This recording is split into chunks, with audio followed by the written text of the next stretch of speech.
Sebentar, di YouTube Kak Andro. sebentar. Selamat malam, berjumpa kembali bersama saya Sandro Jabrik Wong Gandeng Santunyo. Mohon untuk tidak menyebutkan nama dan identitas siapapun dalam percakapan ini, karena Iya. percakapan ini saya naikkan dalam konten YouTube. Gimana, Mbak? Oh, oke Kak. Saya mau curhat aja ya Kak ya. Oh, jadi Curhat aja minta saran karena saya juga jarang apa ya komen-komen apa-apa, ndak cuma kata-kata teman ini itu hanya nyimak dan komen seperlunya. Lah ini kan saya butuh banget Kak, gini.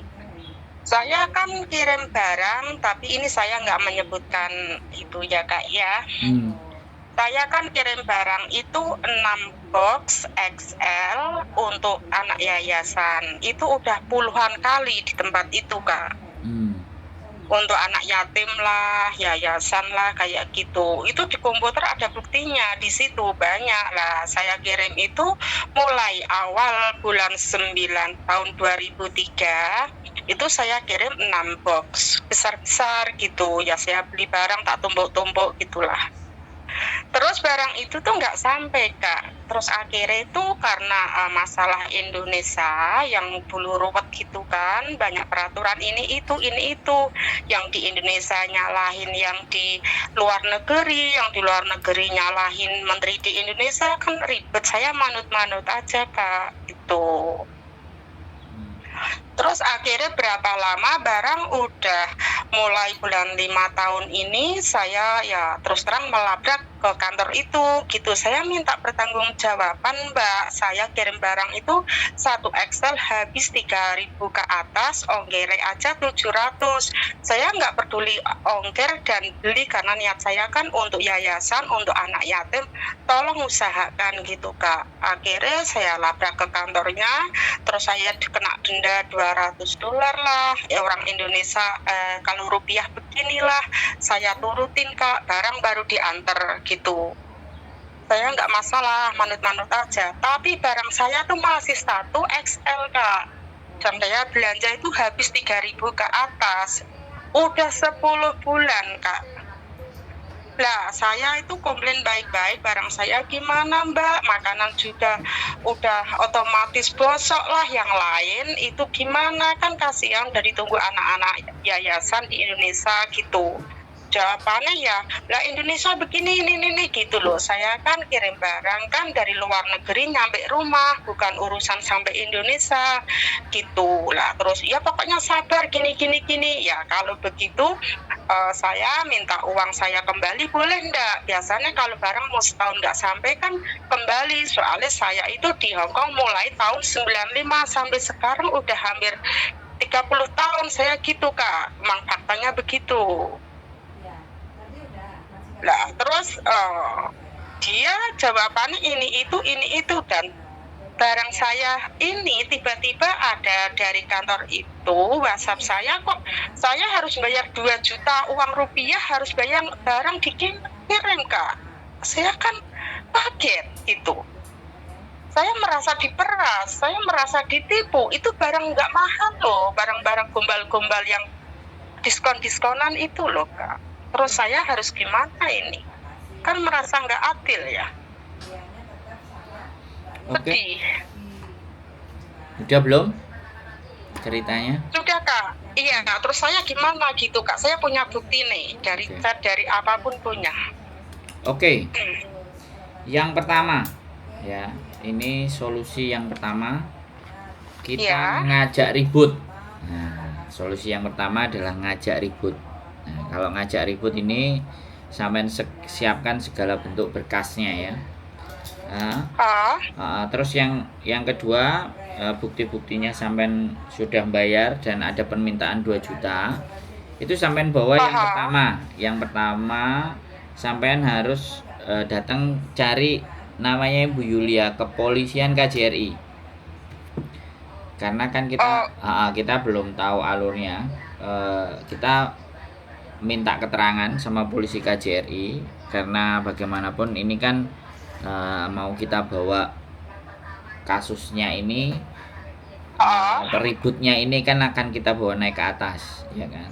Iya. Yang Tapi saya udah izin tadi Kak, saya udah chat kalau saya pingin booking polisi karena saya minta dari separuh dari jasa pembelanjaan saya juga nggak boleh, harus 2 juta barang diantar gitu.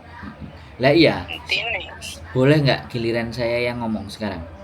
Boleh Iya nggak? iya Kak, Kita maaf gantian Kak. ngomong Iya iya. supaya lebih enak. Biar sampean itu kalau ngajak perang itu bukan perang sama saya gitu. Sama Iya Kak. sama pihak-pihak yang merugikan sampean gitu loh. Boleh kan saya ngomong? Iya Kak. Oke. Iya Kak, iya Kak. Maaf Kak, maaf Ke Kak. polisi KJRI itu yang pertama. Ya, yang pertama polisi KJRI. Terus yang kedua ke Badan Perlindungan Konsumen. Di Hongkong ini ada namanya Badan Perlindungan Konsumen, karena kan sampean termasuk konsumen ini dan konsumen dirugikan. Nah, coba saya carikan dulu karena ada lembaganya ini. Konsumen itu dilindungi gitu. Oh iya Kak. Lembaga Perlindungan Konsumen di Hong Kong. Nah, kita harus tahu karena kan ini adalah jasa ya kan. Kita kan meminta Iya. jasanya mereka dan mereka tidak bisa memberikan sesuatu yang kita harapkan kan gitu kan. Iya Kak. Nah, yang pertama di situ Badan Perlindungan Konsumen. Soalnya kemarin saya sempat juga, saya pastinya di kantornya itu di mana. Kemarin yang kasus itu loh Mbak, apa namanya, kasus haji, naik haji. Iya Kak. Kasus naik haji itu kemarin saya nganterin sendiri, posisinya saya nganterin sendiri di daerah North Point. Itu untuk masuk ke kantornya untuk menanyakan kasus yang seperti ini, kita dikecewakan, aku lupa namanya, tapi ada lembaganya. Nanti sampean tak kirimi WA lembaganya. Sampean kalau mau datang sendiri menyampaikan keluhannya sampean monggo. Jadi yang pertama tadi ingat ya, kita lapor ke kepolisian KJRI ya. Ke kepolisian. Saya datang ke Kuswibe sana ya Kak ya. Iya dong, kan sampean yang menjadi korban, Mbak. Iya. Bukan saya yang harus korbannya sendiri. Karena kalau saya yang ngomong kadang-kadang ya, apakah Anda termasuk siapa? Anda jadi bagian siapa? Pertanyaannya polisinya begitu, Mbak. Terus aku bisa apa kalau cuman sampean lapor ya? Aku cuman menunjukkan jalannya. Yang pertama yang ke KJRI, ya kan? Setelah ke KJRI, apa kata dari Bu Yulia, konsul kepolisian KJRI. Terus yang kedua, kita bisa berangkat sendiri ke Lembaga Perlindungan Konsumen di Hong Kong. Nah, ini aku cari bahasa Inggrisnya. Kalau Lembaga Perlindungan Konsumen di Hong Kong itu namanya apa gitu. Tapi saya pernah datang. Kalau memang sampai tak ingat-ingat nanti kantornya, ya kan, tak ingat-ingat. Saya googlingnya, terus tak kasih ke sampean boleh datang. Prosedurnya kita gampang kok. Kita masuk di North Point, di bawahnya jembatan itu, aku lupa namanya apa. Aku pernah nganterin satu orang. Aku masuk ke sana, aku menanyakan, ini kasusnya begini-begini, mbaknya cerita sendiri. Setelah cerita sendiri, oke, kami catat. Terus Anda harus bagaimana, harus seperti apa. Atau satu lagi, saya kasih sampean ke NGO. Jadi NGO ini yang membantu persoalannya teman-teman. Karena saya kan ini cuma YouTuber, saya tidak ada legalisasinya. Tapi kalau NGO itu non government organisasi yang bukan pemerintah. Nah, sampean boleh bercerita ke sana, mereka nanti juga memberikan arahannya kemana. Bisa. Minta alamatnya ya Kak? Iya, pasti. Nanti sampean tak kasih nomor kartu namanya. Terus sama yang alamat perlindungan konsumen tadi juga saya kasih. Sampean mau bagaimana dan seperti apa, bisa berangkat ke sana. Terus kalau ternyata masih buntu, masih semuanya, boleh kasih tahu saya lagi. Kan seperti itu. Karena kan ini ada namanya organisasi, ada namanya lembaga yang pengiriman sampean itu kan ada company-nya, ada perusahaan, dan itu resmi. Dan ternyata dia tidak bisa memberikan sesuatu yang mereka janjikan, kan seperti itu kan sampean mintanya kan. Halo? Tapi kira-kira permasalahannya apa ya Kak? maksudnya kok sekarang saya itu kirim di mana-mana ya udah berapa ya, ibaratnya saya udah tua di sini gitu. Baru ini di kantor ini yang bermasalah suruh transfer, kalau nggak dolar ya rupiah gitu. Ya, Ya sekali. nggak saya. Kan sampai sudah dibilangin. Dari dulu nggak ada masalah, tapi belakangan ada masalah. Karena Departemen Keuangan di Indonesia sekarang itu lebih ketat. Jadi kalau pakai, Iya, saya jelasin dulu ya. Sampean kan bertanya nih, saya jelasin. Udah selesai saya jelasin, baru sampean ngomong lagi ya, oke?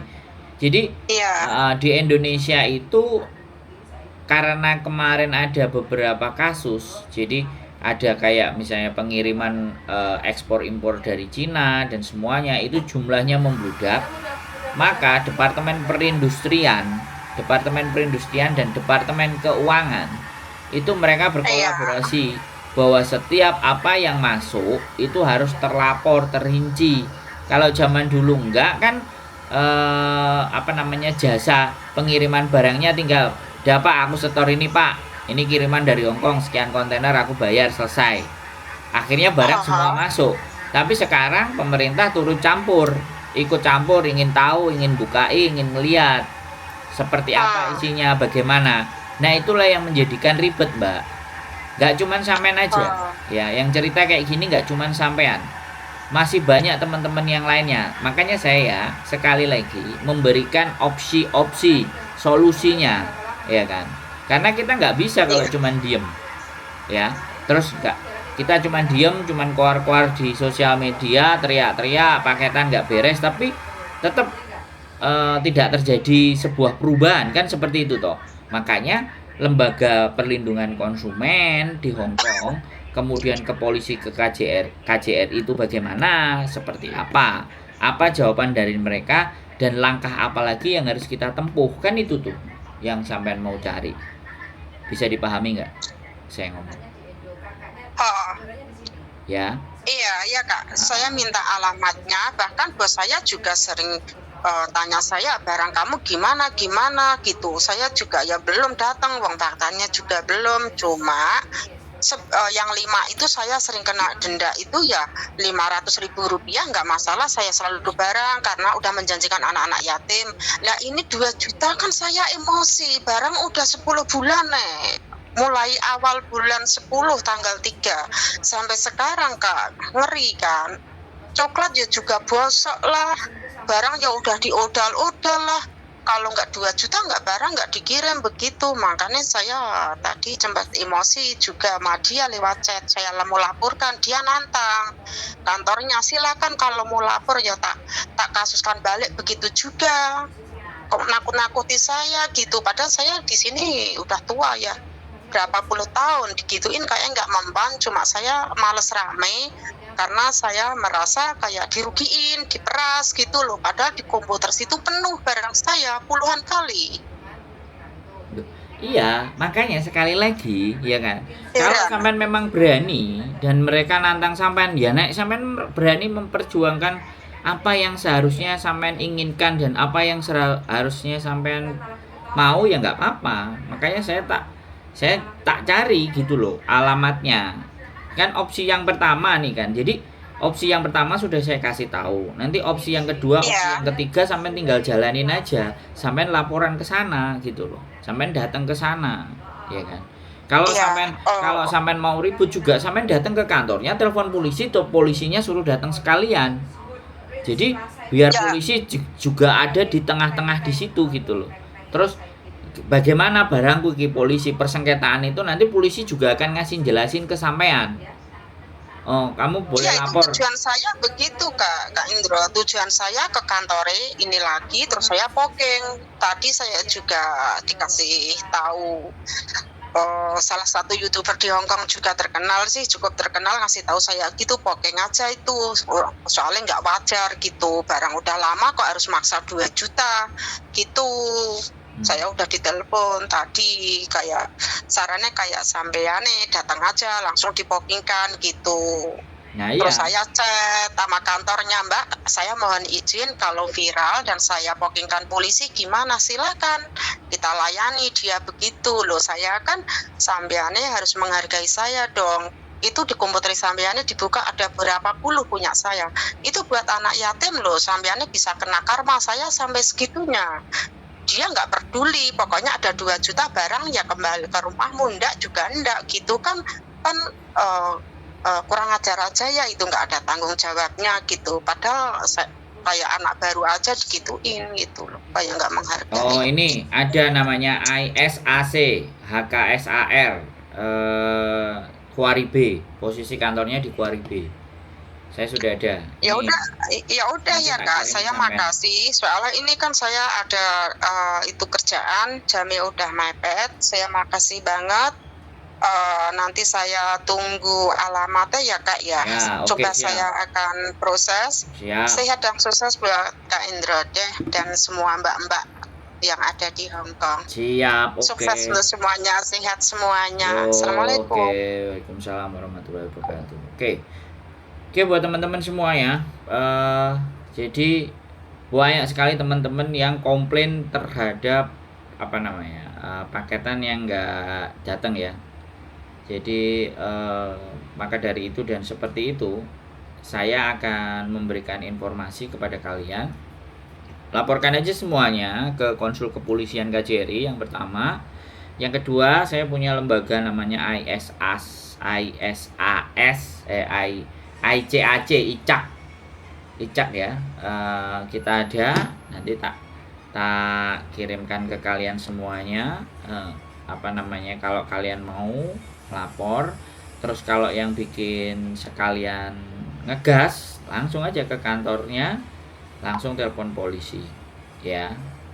Jadi udah tak kasih info seperti itu. Kalau memang kalian ini biasanya lembaga konsumen, jadi silahkan monggo, nggak ada masalah ya kan, karena katanya ibunya ini udah lama terus merasa tertantang juga, ya sudah, nggak ada masalah. Sekali lagi kasus ini harus dinaikkan ya kan, dan harus juga kita tanyakan selaku kepolisian Indonesia yang ada di Hong Kong, bagaimana sarannya beliau.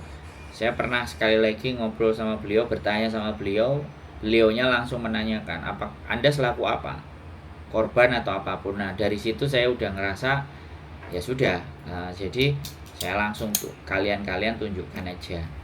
Jadi terus yang kedua, ada satu buah NGO yang nantinya barangkali bisa membantu persoalannya teman-teman, bagaimana seperti apa mengarahkan persoalan dan permasalahan teman-teman. Gitu aja, tetap semangat dan keep stay tune my YouTube channel and see you next video. Bye bye.